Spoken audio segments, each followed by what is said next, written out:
Certainly, the deadly shooting at Columbia Mall shocked the entire region and was especially frightening for shoppers who were inside the mall. But for some who watched it unfold on TV, their reaction was mild, prompting some to wonder if, as a nation, have we become desensitized to mass shootings?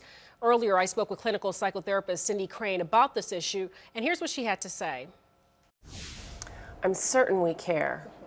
I think that there is an event, though, that happens where it's almost a psychological numbing when we are so repeatedly exposed to very violent images and stories.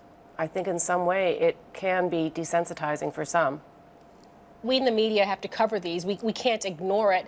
But I almost wonder, by covering it, do we somehow give these shooters the infamy that perhaps they're seeking by carrying out these acts? What do you think about that? I think it's a double-edged sword. On the one hand, I'm grateful and appreciative that we have the ability to get news quickly.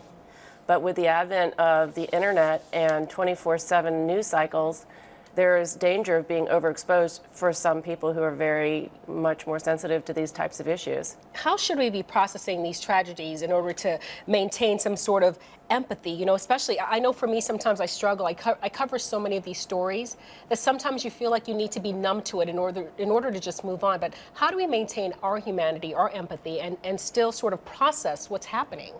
I think it's really important to understand where you are in your life.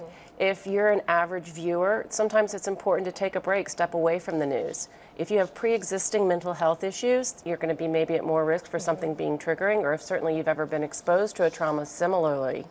I am concerned about folks like you who are constantly exposed to the cycle of news, because you do become a little more vulnerable to repeated images of that. And lastly, how should we talk to our children about yet another mass shooting? They seem to have seen so many of it. What do we say to them at this point? I think it depends on the age of the kid. That's what I always say. And let's be clear, I'm not treating this person who was the shooter in this case, but for any parent to talk to their kids about what they're seeing in the news, ask them questions, engage in dialogue, use it as an opportunity to talk about some of the problems that are out there.